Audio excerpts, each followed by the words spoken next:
بسم اللہ الرحمن الرحیم۔ صوبہ سندھ اور کراچی 70 کی دہائی سے پہلے کراچی ایک بڑا خوبصورت شہر تھا، روشنیوں کا شہر کہلاتا تھا۔ جماعت اسلامی کے کراچی کے میئر ہوا کرتے تھے، لیکن اس کے باوجود کراچی ایک بڑا آزادانہ ماحول تھا کراچی کا، اور کراچی ترقی کر رہا تھا۔ بندرگاہ سب سے مصروف تھی اس خطے میں۔ کراچی کا جو ایئرپورٹ تھا اس خطے کا سب سے بڑا، سب سے مصروف ترین ایئرپورٹ تھا پاکستان۔ صرف بندرگاہ سے بے حساب آمدنی تھی، جو لوکل وہاں پہ جب جہاز رکتے آ کے ٹھہرتے سپلائیز لیتے تو وہ جو بھی تھا فیول وغیرہ، تو پاکستان کو اس سے بہت فائدے ہو رہے تھے۔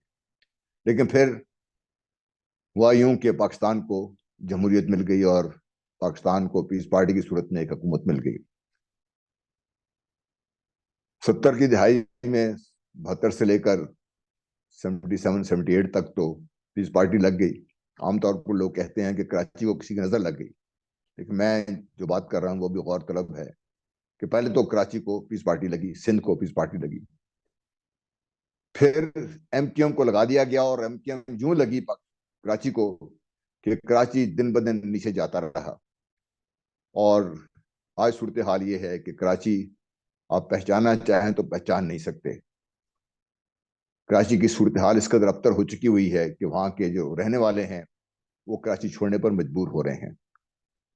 ایک اور دلچسپ، شاید آپ نے غور نہ کیا ہو، کراچی کے آہستہ آہستہ نیچے ڈوبنے میں اور یو اے ای کے اوپر، دبئی میں اوپر جانے میں یہ تقریباً ایک وقت ہوا ہے سارا۔ کراچی ڈوبتا رہا، دبئی اوپر جاتا رہا۔ کیوں ہوا؟ محض اتفاق ہے، بہرحال پہ غور کر سکتے ہیں آپ اس میں۔ ایم کیو ایم کیا ایک سیاسی جماعت ہے؟ میں نے جب کبھی یہ سوال اٹھایا تو لوگوں نے اس طرح غور کرنا مناسب نہیں سمجھا۔ یہ ابھی پچھلے دنوں جب لگا کہ ایم کیو ایم کے مختلف دھڑے آپس میں اکٹھے ہو رہے ہیں تو الزام جو پرانے پاپی جو بار بار مردے الزام ٹھہرائے جاتے ہیں اسٹیبلشمنٹ کو لگا، اس میں وہ اکٹھے ہو گئے، اور اکٹھے ہونے کے اگلے دن وہاں پہ لوکل باڈیز کے الیکشن تھے، تو ایک بڑی پریس کانفرنس ہوئی اور بڑے بیانات آئے۔ مصطفیٰ کمال صاحب کا ایک بیان آپ کی نظر کرتا ہوں کہ ہم شریف کیا ہوئے، سارا شہر بدماش ہو گیا۔ یہ ایم کیو ایم کا ڈی این اے ہے اس میں۔ یہ ایک سیاسی پارٹی نہیں تھی کبھی بھی، یہ ایک پریشر گروپ کے طور پر بنایا گیا تھا، اور یہ پریشر گروپ ہی رہا۔ مختلف اوقات میں مختلف طریقے سے اپنے آپ کو ایک سیاسی جماعت کے طور پر پیش کرتے رہے، لیکن انہوں نے جس طریقے سے 90 کی دہائی میں کراچی کے ساتھ جو کیا، الطاف حسین صاحب کی تباہی میں، وہ کسی ڈھکا چھپا نہیں ہے۔ پھر جب یہ اس کے حصے بکھرے ہو گئے تو ہر ایک دھڑا اپنی اپنی طرف لگ گیا، لیکن چونکہ انہوں نے اپنے لیے ایک خاص مقام بنا لیا تھا پریشر گروپ کے طور پر، میں وہ الفاظ استعمال نہیں کرنا چاہتا جو اصل میں ہونے چاہیے، لیکن آپ میری بات سمجھ رہے ہیں، تو انہوں کو کچھ نہ کچھ وہاں پہ ریپرزنٹیشن ملتی رہی۔ پیس پارٹی کا وہاں پہ وجود بہت کم ہو گیا۔ اس دوران پی ٹی آئی نے اپنا ایک مقام بنا لیا وہاں پہ، اور پی ٹی آئی کراچی کی ایک بڑی پارٹی کے طور پر سامنے آئی، اور ان کے پچھلے الیکشن میں کافی سارے ایم این ایز وہاں سے الیکٹ ہو گئے، ایم پی ایز الیکٹ ہو گئے۔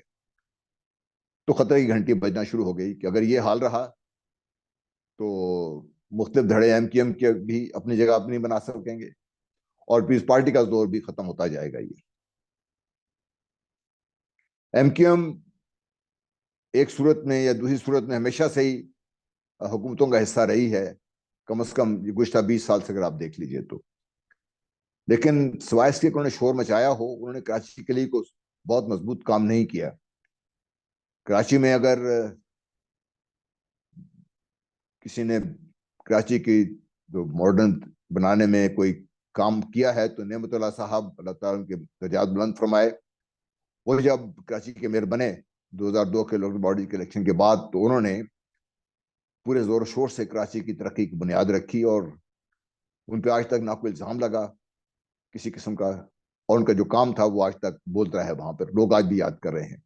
اور ابھی گزشتہ لوکل باڈی کے الیکشن میں جماعت اسلامی نے پھر زور لگایا، تو پھر ابھی ایک بہت مضبوط پارٹی کے طور پر سامنے آئی ہے ابھی اس وقت کراچی کی۔ ایم کیو ایم نے جب بن گئی، صبح الیکشن تھا، رات بڑی دیر تک انہوں نے اس چیز کا اعلان نہیں کیا، صبح 2 بجے جا کے انہوں نے کہا جی ہم جس کو بائی کاٹ کر رہے ہیں، اور بائی کاٹ کرنے کی جو وجہ تھی وہ ایک اور لطیفے سے کم نہیں تھی۔ یہ دوسرے مرحلے میں 16 اضلاع میں الیکشن ہو رہے تھے لوکل باڈی کے، اس سے پہلے باقی سندھ میں الیکشن ہو چکے ہوئے، ان الیکشن پہ تو کوئی پارٹی نہیں بولی، نہ پی ٹی آئی نہ ایم کیو ایم، وہ الیکشن ہو گئے۔ لیکن جب کراچی اور حیدرآباد کی بات آئی تو مختلف دھڑوں نے اکٹھے ہو کر کہا کہ جی ہم تو الیکشن میں حصہ نہیں لیں گے، کیونکہ یہاں کی جو حلقہ بندیاں کی گئی وہی غلط ہیں، ہمیں تقریباً 57 یو سی سے محروم کر دیا گیا ہے۔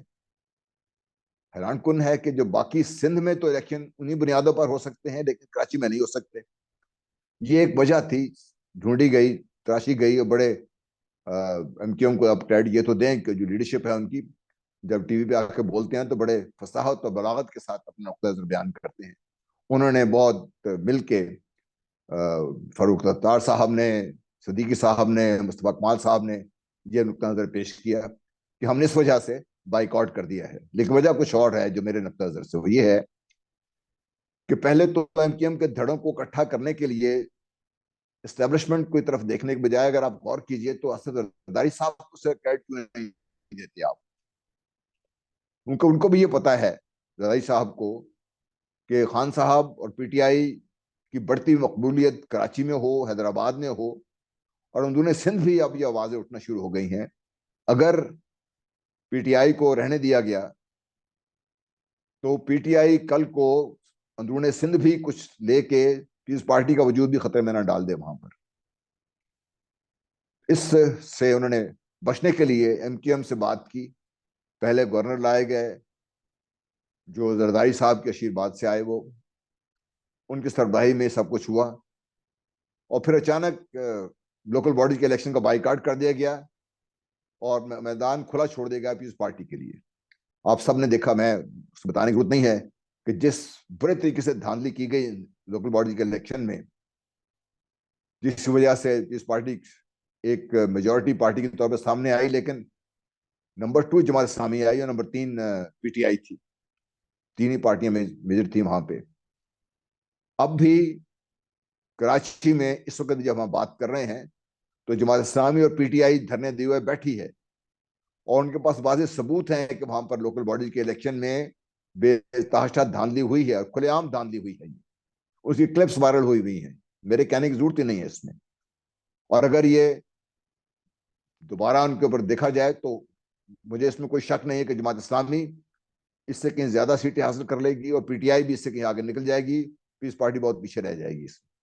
تو ایم کیو ایم نے جو کام کرنا تھا، ایم کیو ایم اپنا کام تو نہ کر سکی، لیکن اپنا مقام بھی کھو چکی ہے وہاں پر۔ وہ کراچی کے عوام اب اتنے سادہ نہیں رہے، اب ان کا وہ جو ایک خوف تھا جس کے تحت ان سے ووٹ لیے جاتے تھے یا ان کے ووٹ ڈالے جاتے تھے، اب اس خوف سے بھی کافی حد تک کراچی آزاد ہو چکا ہوا ہے۔ اس لیے ایم کیو ایم کو اکٹھا کرنا، ان سے یہ کام لینا، کس ڈیل کے ساتھ ہوا وہ تو خیر چند دنوں میں سامنے آ جائے گا۔ یہ اسٹیبلشمنٹ کو خام خواہ بدنام کرنے کے بجائے اگر ہم یہ کریڈٹ اسد زرداری صاحب کو دیں تو میرا خیال ہے زیادہ مناسب بھی ہے اور لاجیکل لگتا بھی ہے اس میں۔ تو پھر میں واپس آتا ہوں کہ ایم کیو ایم کا ڈی این اے کیا تھا۔ ایم کیو ایم کا ڈی این اے جو مصطفیٰ کمال صاحب نے کہا کہ ہم شریف کیا ہوئے، سارا شہر بدماش ہو گیا، یعنی کہ پہلے جب وہ بدماش تھے تو سارا شہر شریف تھا، ان کے ڈر و خوف سے ان کے ہر بات پہ لبیک کیا جاتا تھا، پورا شہر بند ہو جاتا تھا، بوری بند لاشیں ملتی تھی، اور جانے کیا کیا مظالم ہوئے وہاں پر۔ تو جب ڈی این اے ہی ایسا ہو تو اس کا سیاسی جماعت بننا اور ایک مقبول سیاسی جماعت کے طور پہ سامنے آنا شاید مشکل امر ہے، اور یہ جو آپ کو وقتی طور پہ ایک لگتا ہے کہ یہ بن گئے ہیں، میرا اپنا ذاتی خیال یہ ہے کہ شاید یہ زیادہ نہیں چلے، کیونکہ اس قسم کے گروپس کی یا گروہوں کی کہہ لیجیے یا جو اس قسم کی سیاسی جماعتوں کی جو کھڑی جاتی ہیں ان کی طبعی عمر ہے وہ شاید پوری ہو گئی ہوئی ہے. اب اس سے زیادہ ان کو شاید کچھ اور نہ مل سکے. اور لوکل باڈی کے الیکشن میں تو یہ مار کھا چکے ہوئے ہیں. پورے سندھ میں بھی جب دوبارہ الیکشن ہوں گے اور اگر پی ٹی آئی، اور اس میں پی ٹی آئی کا بھی بہت بڑا قصور ہے، پی ٹی آئی نے اپنے آپ کو صحیح آرگنائز نہیں کیا حیدرآباد میں بھی اور باقی سندھ میں اور کراچی میں خاص طور پر. اگر یہ پی ٹی آئی زور لگاتی تو شاید وہ اور جماعت اسلامی ہی میدان میں ہوتے. پیس پارٹی کا شاید وجود کراچی میں کافی حد تک کم ہو چکا ہوتا. ابھی وقت ہے کہ کراچی کو جو لوگ ہیں لیٹ دا پیپل اسپیک، جو لوگ چاہتے ہیں ان کو کرنے دیجیے. اور لوکل باڈیز کو الیکشن تو ہو جائیں گے، جو بھی آئے گا میئر بھی آ جائے گا، لیکن جو ہماری جمہوریت کی جو بیسک اینٹ ہے جب اس کو ہم ٹھیک نہیں رکھیں گے، لوکل باڈیز کو امپاور نہیں کریں گے، ان کو وہ اختیارات نہیں دیں گے جس کے تحت وہ کام کر سکیں جو لوکل باڈیز کا کرنا چاہیے، ان کو وہ ذرائع نہیں دیں گے، تو پھر لوکل باڈی جتنی مرضی آپ بنا لیجئے، جتنے مرضی آپ الیکشن کرا لیجئے، آپ کی جمہوریت کی جو یہ اینٹ ہی خراب ہے، پہلے اینٹ ہی غلط رکھی گئی ہے، تو یہ عمارت ٹھیک نہیں بنے گی آپ کی. آپ نے مرکز سے تو صوبوں کو جو بھی فارمولہ طے ہے اس کے تحت ذرائع مل جاتے ہیں، پیسے مل جاتے ہیں، ان کو حقوق مل جاتے ہیں صوبوں کو. صوبے آگے اپنے دینے کو تیار نہیں ہیں. جب تک صوبے اپنے لوکل باڈیز کو بااختیار نہیں بنائیں گے. اور یہ مشرف کے بارے میں جو مرضی کہہ لیجئے، انہوں نے ایک نظام لے کے آئے تھے جس نے کام کرنا شروع کر دیا تھا. اس میں خامیاں ہوں گی ڈیفینیٹلی، ان کو آپ دور کر سکتے تھے، لیکن اس کو یکسر ختم کرنے کے بعد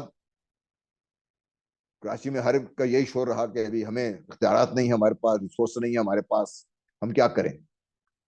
ایم کے میئر جو رہے ہیں وسیم اختر صاحب، ان کی آپ نے تقریباً ڈیلی کے حساب سے یہ آپ نے ان کا رونا دھونا سنا ہوگا. تو یہی تقریباً حال باقی پاکستان کا بھی ہے.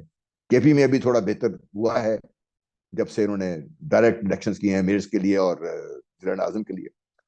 تو خدا کے لیے لوکل باڈیز کو بااختیار بنائیے، وہاں پہ فیئر الیکشن ہونے دیجیے، کیونکہ یہ وہ جگہ ہے جہاں پر ہر گلی محلے میں لوگ ایک دوسرے کو مناسب جانتے ہیں، رشتہ داریاں ہیں، دوستیاں ہیں، وہ ان کے مسائل لوکل ہیں، اور وہ جو بھی ان کا نمائندہ اس کا گلا پکڑ سکتے ہیں، جا کر وہ نمائندہ پھر جا کر ان کے مسائل حل کرا سکتا ہے. اگر آپ ان کو ان کے وہ حقوق جو ہونے چاہیے، جو ان کو پاورز ہونے چاہیے، جو ریسورس ملنے چاہیے نہیں دیں گے، تو پھر لوکل باڈی کا فائدہ کوئی نہیں ہے. پھر باقی آپ کی جمہوریت بھی یوں رہے گی آپ کی. پھر میں آپ سے جاتے ہوئے یہ کہنا چاہتا ہوں کہ خدا کے لیے local bodies, empowered local bodies بنائیے اور ان کو کام کرنے دیجیے، ان کے پاس ریسورسز دیجیے، اور ان سے جو آپ کی لیڈرشپ ابھرے گی پوری دنیا میں یہیں سے لیڈرشپ، وہ آپ کی جو سیاسی جماعتوں کو بھی مضبوط کرے گی، صوبائی لیول پر بھی آپ کے سب کچھ نظام بہتر ہوگا، اور پھر جب فیڈرل لیول پر آئیں گے تو یہ ایکسپیرینس لوگ آپ کو فیڈرل لیول پر بھی آپ کو بہت اچھا کام کرتے ہوئے نظر آئیں گے. آن دا جاب ٹریننگ ان کی نہیں ہوگی، بلکہ یہ کافی حد تک ٹرینڈ ہو کر اب تک پہنچیں گے. تو خدا کے لیے اس سسٹم کو بنائیے، ٹھیک طرح چلنے دیجیے، اور کم از کم پاکستان کے لیول پر ہم ایک سسٹم بنا سکتے ہیں.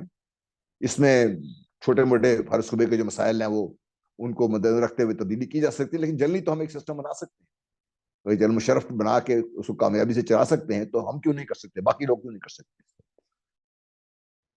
بہت بہت شکریہ. اللہ تعالیٰ کراچی کو اس کی صحیح لیڈرشپ، سندھ کو اس کی صحیح لیڈرشپ، اور پاکستان کو اس کی صحیح لیڈرشپ عطا فرمائے، تاکہ ہم اس سارے جو جھنجٹ میں پھنسے ہوئے ہیں اس سے ہم باہر نکل سکیں. بہت بہت شکریہ. اللہ حافظ.